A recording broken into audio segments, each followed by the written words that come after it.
François-Marie Voltaire. Llegamos al hemos empezado desde el siglo 700, 500 antes de Cristo hasta, y ahora estamos 1600, 1700 ya, siglo XVIII. Se va a producir ya la toma de la Bastilla y la Declaración de los Derechos Humanos. ¿Por obra de quién? De este señor. Él empieza con todo esto, el señor Voltaire. Voltaire o François-Marie nace en, en Francia. Sí, como no he buscado eso, como no me acuerdo. Voltaire, francés. Nace en Francia y la peculiaridad que tiene él es de que no es el típico genio aislado, tímido, que se le ve de vez en cuando. Es todo lo contrario. Incluso es uno de los primeros genios que me entero que tiene su flaquita, que tiene su amante. Su amante era la dueña de un castillo que se llamaba Emily, y se junta con Voltaire 10 años en el castillo de Cirey. Una vez que lo habían que estaba en peligro de morir, Voltaire, por publicar un libro que se llama Cartas Filosóficas, en las que habla de cómo le va tan bien a Inglaterra y del modelo que utiliza Inglaterra, que es simplemente de que no van a pelear por una cuestión de fanatismo religioso, de que protestantes, calvinistas, luteranos, católicos, todos se respetan, y que se van a dedicar al descubrimiento científico y a innovar más en todo esto. Ya es la época de la ilustración esta. Es por esta obra que pues él tiene que escapar y se recluye en el castillo de su amante, donde para su suerte tenía de todo ese castillo.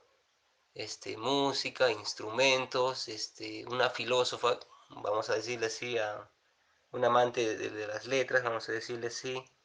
Él mismo confiesa que Emily fue quien le enseña a él a pensar realmente. Y pasa ahí 10 años instruyéndose, más que nada salvando su vida. Entonces eran épocas así, tal cual, en la que por decir una cosa así, en el que por sugerir que debe de organizarse políticamente mejor un país, pues te van a querer matar. Y esa es la época de Voltaire. Eh, con Voltaire se da ya la ilustración. El Renacimiento es cuando empieza Galileo a hacer lo suyo, cuando empieza a hacer lo suyo Descartes, cuando se pone la matemática, cuando se empieza empezar a partir recién de la evidencia. La ilustración ya es cuando se pone a la inteligencia como avance antes de la fe. Ya hay esa marca muy separada, ya es donde las ciencias han tomado y han tomado fuerza y se empieza a llegar, por así decirlo, donde la filosofía tomó fuerza y se empieza a llegar ya a la parte experimental y a la parte científica. Ya se va a venir la revolución industrial. Recordemos que el comercio en 1500 ya había empezado. Para estas épocas ya se va a dar el gran cambio en Europa. Y este es el periodo que le toca vivir a Voltaire. Voltaire nace en Francia, su madre muere a edad muy temprana, su padre se queda con ellos, tiene 4 hermanos, 2 hermanos mueren, y Voltaire se queda viviendo de esta forma. Eh, con el tiempo crece, se hace filósofo, se hace abogado, pertenece a la francmasonería, a los Rosacruces pertenecía Leipzig, Gottfried Leipzig pertenecía a los Rosacruces. Voltaire está por estas ramas. Voltaire va a decir lo siguiente, de que Dios en su más perfecta, en su perfección no se va a prostituir y se va a meter en asuntos humanos, decía. Esta es la libertad que él va a tomar, que no es una libertad pesimista, porque nosotros, impulsados por la razón, podemos llegar a hacer lo adecuado. Pero Dios no se va a meter acá. Entonces, él deja la parte especulativa, está bien dicho, con todas las ideas especulativas, y dice simplemente, Dios no va a participar acá. Nosotros estamos solos y tenemos que continuar. Él cree en un Dios, él es deísta. Deístas son los que niegan la fe, a la fe como medio para alcanzar a saber quién es Dios, y son más bien los que utilizan la ciencia y la razón para ir viendo poco a poco más adelante qué es esa palabra que significa Dios. Es mi forma de pensar. Yo soy deísta, por ejemplo. Para mí Dios es un concepto que vamos a terminar de entenderlo con el tiempo. Entonces es un tiempo en el que ya en Inglaterra ya hay una sociedad modelo. Es un tiempo en el que el empirismo ya está desarrollado y hay experimentos. Se sabe que la base de todo, que la base de mucho, es la experiencia.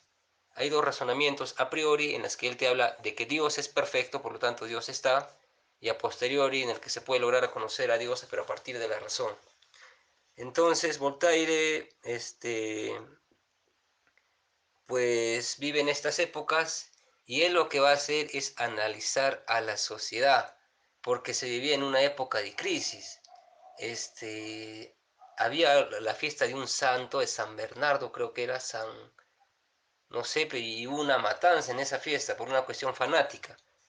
Mataron a todos los protestantes, hubo una masacre ese día, y por ejemplo él, pues decía, no, ¿cómo va a suceder esto? Pues y él se mostraba en contra de esto, él se mostraba en contra de todo este fanatismo.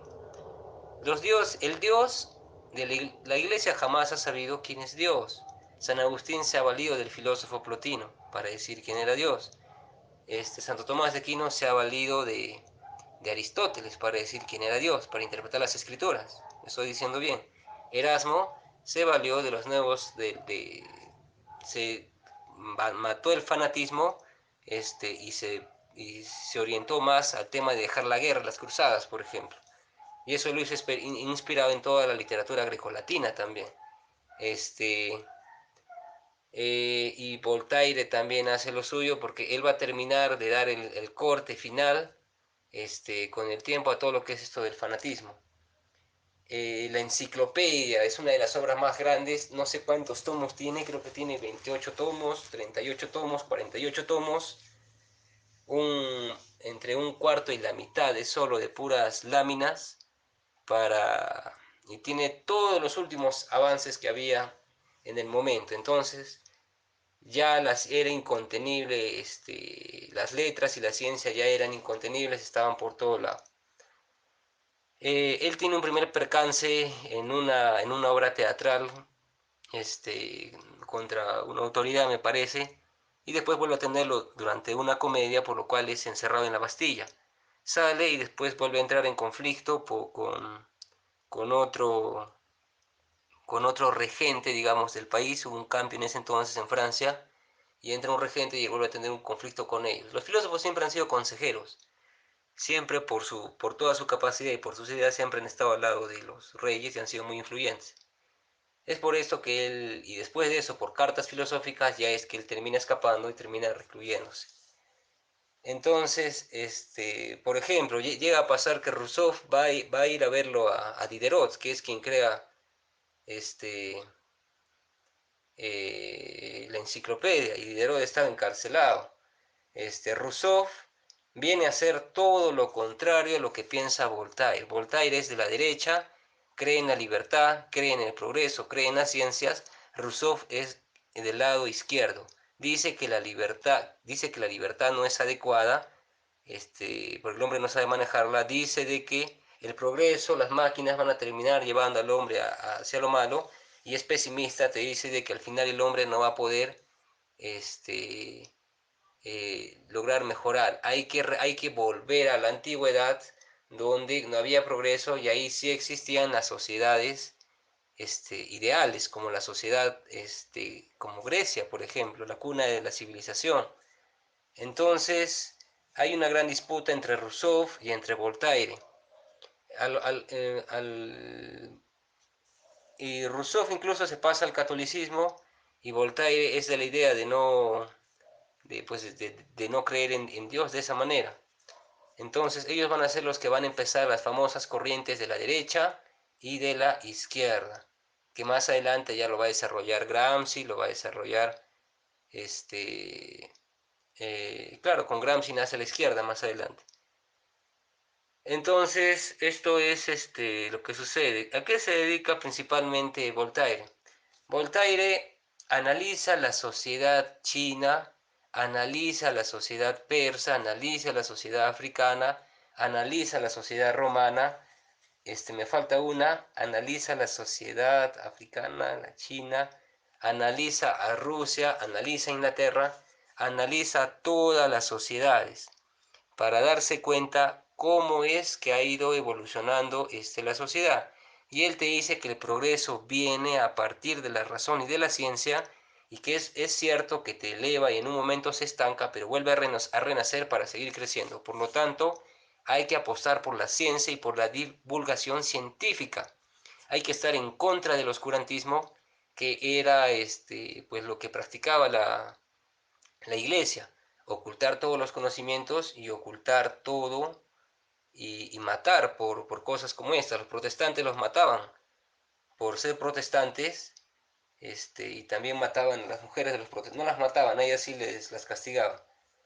Pero estos eran esos tiempos. Muchos han estado encarcelados. Él ha visto a todos sus amigos, letrados, estar encarcelados. Son las épocas que él ha vivido. Él te dice, por ejemplo, de China, de que China, en la antigüedad ha tenido una cultura basada en las ciencias y el desarrollo de las artes, a lo que se mostraba muy en contra, pues, Rousseau. Y China, con el tiempo, ha caído en la guerra y entró en un periodo de decadencia. Analiza qué pasa con una sociedad. Porque su pregunta de él es, ¿qué pasa con esta sociedad? ¿Por qué todo está tan roto? ¿Por qué todo está tan tonto? En el caso de Persia, Persia también en su momento logra caer por la guerra y tiene que retrotraerse. En el caso de Roma, Roma cayó ante los turcos otomanos. En el caso de India, India se caracterizaba por su filosofía basada en las parábolas. Y él empieza a darse cuenta de que una cosa era haber sido instruido por filosofía, como era el caso de China, como era el caso de India, y otra muy distinta había sido ser instruida por una ideología católica o cristiana, digamos. Era muy distinto. Analiza a Rusia y te habla pues de Pedro, el gran emperador, que cambia a la Rusia que era antes, y la cambia mediante el progreso, mediante la navegación. Recordemos que es la época en la que va a empezar las conquistas. Van a salir las carabelas, se va a conquistar África, América, India, todo. Es la época en la que Rusia, por ejemplo, empieza a tener barcos militares, empieza a nutrirse con ciencias y empieza a transformarse tecnológicamente. Es la época del gran cambio a nivel europeo. Y eso es básicamente Voltaire desde la 1 hasta la 60. Algo más que me estoy olvidando. Toman a los mitos. El mito más antiguo para analizar con respecto a las sociedades es del siglo, es el mito de las sociedades que estaban, eran nominadas de acuerdo a los metales. La sociedad áurea, por ejemplo, donde las personas morían durmiendo y se dedicaban al conocimiento. La sociedad de plata, donde ya se pervertían un poco, y la sociedad del hierro, por ejemplo, donde ya era una decadencia total. Entonces, él analiza este mito también, que es uno de los mitos más antiguos, que data del año 700 a.C., y pues estudia qué le va pasando a las sociedades. Y pues al ver esto entiende y al ver también pues el famoso terremoto de 1755, con el que cae la filosofía de Leibniz, claro, de Leibniz, que te dice de que Dios nos ha dado el mejor de los mundos. No es cierto, pues este no es el mejor de los mundos. Él te dice, Dios no va a entrar a prostituirse, así lo dice, en asuntos humanos, porque es lo que hacemos nosotros. Y por esto es marcado esta etapa. Nace en 1694 y es todo lo que hay que decir de él en la primera parte. Voltaire, segunda parte, nos habla del arte. Y el arte es muy especial porque el arte te causa placer. Y por eso el ser humano lo va a buscar innatamente, porque es disfrutable, porque te habla de una gran parte de lo que tiene el ser humano, que es la emoción. Y él te va a hablar de un arte que quiere reformar. Bueno, él dentro también de lo que es el arte, pues hace poesías, hace dramaturgias, hace cuentos, novelas, etcétera, y muchos de ellos los termina llevando con éxito al teatro. Él es uno de los más recordados este, en su tiempo por obras que se han repetido muchas veces. Había una obra que se repitió 31 veces de él, por ejemplo, cosa que en la época no era nada fácil de que suceda. Y ha sido nombrado no me acuerdo por qué organismo o por qué persona, como uno de los mejores dramaturgos de la época. Él te habla de reformar el arte, de un arte que eduque, de llegar a las personas a través del arte. Hay un filósofo que se llama Bernardín, que dice una frase muy notable: siento, luego existo. Y pone al sentir como una atribución del ser, y en realidad pues tiene toda la razón. Por eso el arte va a llevarte a que sientas algunas cosas para que te reformes. Pero hay que recordar a Platón. Platón te hablaba de una sociedad justa que se daba cuando agarrabas a todos los malos artistas y los botabas de esa sociedad. Así te lo decía Platón. Entonces, justamente Voltaire se refiere a ese arte, el arte que dignifique y el arte que se ve que cambia a las personas, no a cualquier tipo de arte. Hay una psicología para la música, también entiendo, y no todas las piezas contribuyen a cambiar a las personas, y no una canción contribuye a cambiar a una persona, pero una obra de arte sí. Y él te hablaba como una gran obra de arte, de aquella que trasciende las barreras nacionales y que es escuchada y que es vista y que es sentida por muy pocas personas, por un público muy selectivo, porque de ellos depende el buen gusto, te dice.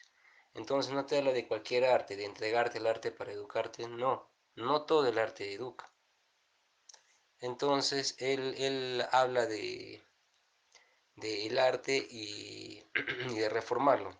Él lo que quiere hacer es volver a traer la revalorización del libreto, que era algo que se estaba perdiendo en la época. Él te habla de respetar algo que también se perdía en la época: la unidad, perdón, el tiempo, el libreto y las acciones y el orden eh, que deben tener las obras, porque también habían obras para tiranos, como lo han habido en mucho tiempo, como por ejemplo era un espectáculo cuando Cristóbal Colón, por ejemplo, hacía atrocidades en su momento, o cuando en el Coliseo Romano también había atrocidades, y ese era arte, pero no es un arte que eduque ni que dignifique, ni que te haga pensar, no es un arte que te haga sentir para que existas adecuadamente, por así decirlo. Entonces, el arte va a tener un punto de inflexión tremendo con Voltaire, a diferencia de Rousseau, que no veía al arte y que lo ponía dentro de aquello que ocasionaba el mal en una sociedad. ¿Qué pasaba? Que como aparece el capitalismo, pues ya se empezaba a ver que se genera una desigualdad social, y por ahí entraba Rousseau. Incluso bueno, a tener reconocimientos importantes por muchos de sus discursos, pero este, él estaba en contra del arte. ¿A qué me refiero con esto del arte? Había varias obras de él que vamos a tocar más adelante, y lo que se da es esto. Él es conocido entonces por ser novelista, por ser dramaturgo, por tener cuentos y por ser actor. Participó en muchas de sus obras, y, y él estaba en contra de las obras de los tiranos, del arte de los tiranos, vamos a decirles así. Como por ejemplo una obra que se llama Los filósofos, en el que entra Diderot, que es el gran enciclopedista, junto con Rousseau, y entran gateando, como ridiculizándolos. Entonces ese arte, por ejemplo, era arte de tiranos que no lo veía pues en forma adecuada. Entonces él en un momento de su vida, él llega a afrontar un momento de su vida muy duro, cuando Emily, en el 45 me parece, 1745, cuando Emily termina con él, con Voltaire, porque Voltaire estaba saliendo con su sobrina, que se llamaba eh, Denis, y pues esto ocasionó el término de la relación. 4 años después, en el 49, Emily, la dueña, bueno, quien era dueña del castillo de Siret, lo que sí se llama Siret, sí, Cirey, del castillo de Cirey, la marquesa Emily, pues se embaraza de un poeta, ya habiendo terminado su relación con Voltaire 5 años antes, y Emily sabe que algo va a salir mal. Entonces ella empieza a traducir las obras de Newton al francés, que era una de las cosas que ella quería hacer, una obra de Newton, Principios de la Naturaleza, creo, es su obra con la que el cálculo es con el que nace el cálculo. Ella empieza, incluso Voltaire traduce, no, toma una obra de Newton, sí, que se llamaba, acá la he anotado, Micromegas. Toma una obra de Newton que se llamaba Micromegas para tomar una concepción de Dios, por ejemplo, respecto bueno, a un tratado de Newton, que no me acuerdo ahorita el nombre. ¿Y qué pasa con Sir? Muere, pues. A lo que esto fue devastador para Voltaire. El siguiente día tuvo que abandonar, y Sirey, el día que termina de traducir la obra, al siguiente día muere. Esto fue devastador para Voltaire, y Voltaire escapa de ese lugar junto con Denis. Más adelante va a tener problemas también con Denis, pero después de eso no me acuerdo más de él. Él con el tiempo llega a vivir en Ginebra. En Ginebra queda en Suiza. Sí, en Suiza. Ginebra queda en Suiza, y aquí es donde él va a comprar una finca, y pues va a hacer su jardín, que era como él veía una forma de vivir en forma adecuada. Hacer tu jardín como lo hizo en su momento, me parece que es Epicuro. Epicuro hizo su jardín, era Epicuro, sí, Epicuro hizo su jardín. Un lugar donde puedas vivir tranquilo. Entonces, él va a quedarse ahí, y en este jardín va a hacer cosas grandiosas. Obviamente va a construir un pequeño teatro. Él era una persona capitalista que heredó una finca y que supo hacer negocios, que tenía dinero en Ámsterdam, tenía dinero en los bancos de Ámsterdam, de Cádiz, que los príncipes de Francia, los príncipes de Prusia le debían dinero a él hacía negocios de esta forma y le alcanzaba para todo esto, pues. Y allí va a pasar mucho tiempo allí. Él es recordado en muchas obras artísticas, donde aparecen gran cantidad de filósofos. Él es puesto en el centro de todos ellos. Había una obra que no me acuerdo, no, una pintura, por ejemplo. A él se le veía de esta manera. Él Dentro de las obras que va, bueno, a escribir está, por ejemplo, La Henriada, que es una obra en la que denuncian pues las atrocidades que pasó en la fiesta de un santo de San Bartolomé por el odio a los protestantes respecto a los católicos y una matanza a los protestantes. Y él justamente te trae una obra en la que, ya deja de lado, digamos, la ambientación y se centra más en el libreto, en el desarrollo de la historia. En Henriada, pues, critica esto. Él tenía una gran relación con el rey, era incluso, él era el cortesano, el chambelán, así se dice, que era la persona que aconsejaba al rey y por eso le pagaban del rey Federico II, pero él, todo filósofo honesto y pues a su filosofía, dijo lo que tenía que decir en su momento y tiene que terminar escapando de ahí y terminan quemando sus obras, el mismo rey con el que se llevaba él bien. Y él tenía la esperanza era un rey filósofo, él, Federico II, bueno, cuando él tenía más planes que hacer, que quería realizar y no pudo realizarlo. Está esa obra, por ejemplo, en Riada está Comedia Francesa, que es la obra con la que más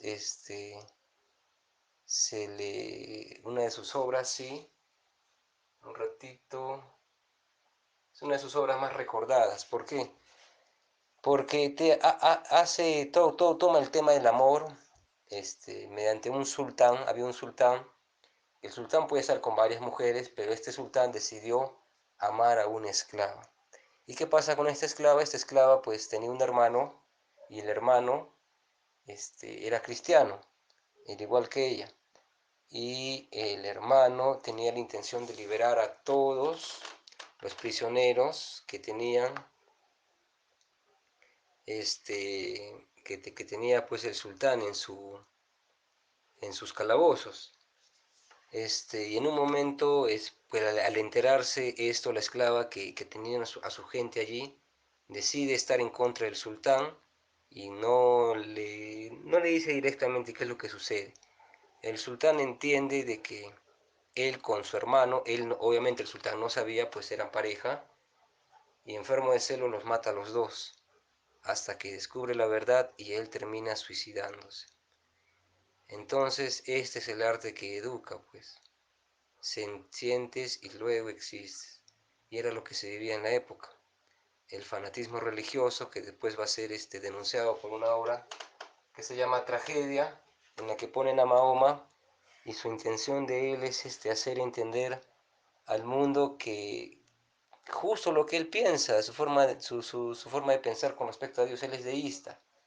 Hacerle, ridiculizando a Mahoma, haciendo entender que ninguna religión tiene pues la verdad y que lo que hay que dejar de antemano ya es el fanatismo. Él cuando muere dice una frase que es muy deísta: yo estoy y toda mi vida estuve con Dios. Y siempre estuve en contra de lo fanático, que era lo fanático, pues todo lo de la Santa Inquisición, por ejemplo. Y, y eso es a lo que él se refiere. Esa obra se llamaba Tragedia, claro, y hablaba de Mahoma.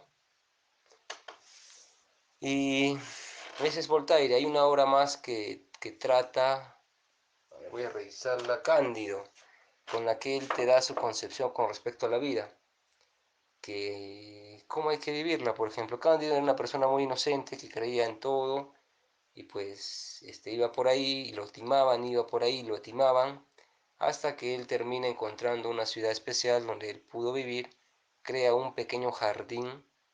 El jardín, bueno, obviamente es el jardín de Epicuro, o no sé si se dice Epicurio, vamos a ver. Crea el jardín,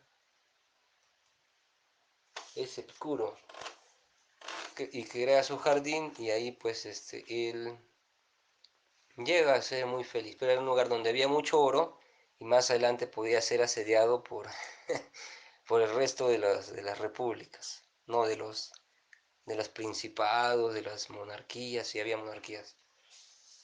Y esa es su forma de ver la vida de él, por ejemplo. Y es como se vivió, los filósofos vivían escapando. Diderot y de Amberlet, que son los que crean la, las enciclopedias de Amberlet, tuvo que escapar, tuvo que renunciar a esta empresa. Voltaire participó en el volumen 7 con Ginebra, que era justo en la ciudad donde él vivía, mostrando una de sus obras, que no me acuerdo cuál era ahorita. Él sí colaboró con la enciclopedia, pero era así. Entonces, él, lo que más destaco de él es ya su, que ya pedía un cambio político, porque en esos entonces, pues el rey era excepto de la ley, y él pedía que la ley, pues, tenga que ser respetada incluso por los reyes. Algo que por eso se entenderá que pedir esto es que te quieran matar. Por eso vivió escapando mucha parte de mucho tiempo en su vida. Otra de las cosas que él pidió era que, por ejemplo, el tema de la agricultura, liberarla de impuestos y que deje de pertenecer a los feudales. Obviamente ya un hombre podía empezar a hacerse a sí mismo económicamente por su trabajo, reformar todo el sistema judicial, reformar todas las leyes, porque las leyes que están ahorita están hechas para que todo sea injusto. Obviamente el fin del fanatismo. La iglesia tiene que ser dominada por el Estado y la iglesia, cosa que no se ha logrado hoy en día. Ellos tienen, son salvaguarda, creo que se llama, no sé cómo se dice, tienen la potestad de no ser juzgados, por eso es que cuando un cura viola, el Estado no puede hacer nada. Ellos pueden avanzar así en las guerras. Hay una guerra y ellos pueden ir a cualquier país y actuar como mediadores. El Vaticano que hace agarra y los manda a veces a otro lado. Aunque esta parte no he investigado mucho, todo esto está en el libro negro del Vaticano, es un libro de 1000 páginas y no lo he dejado en las 150. Y voy a terminarlo más adelante. Y pues él pide estas cosas, pide también que todo lo militar pues esté sujeto a la defensa de la nación y que no se metan a los temas eh, a los temas de la ciudadanía. Supongo que habrá habido abusos, no he profundizado más en esto. Pedía también obviamente que la información sea de libre acceso a las personas, pedía que los zapateros se informen, pedía que el pueblo tenga la capacidad de poder educarse lo suficiente para poder participar en el gobierno de una nación. Eh, Pedía instrucción para ellos. Es uno de los filósofos que más admiro porque los han perseguido de forma inhumana y han querido matarlos y han querido hacerles de todo, pero han hecho lo que tenían que haber hecho. Y por esa razón, pues, seguimos hablando de ellos hoy en día. Ahora, la pregunta es, ¿qué estará pidiendo la filosofía hoy en día? Esto es siglo XVIII, falta todavía mucho para llegar al siglo XX.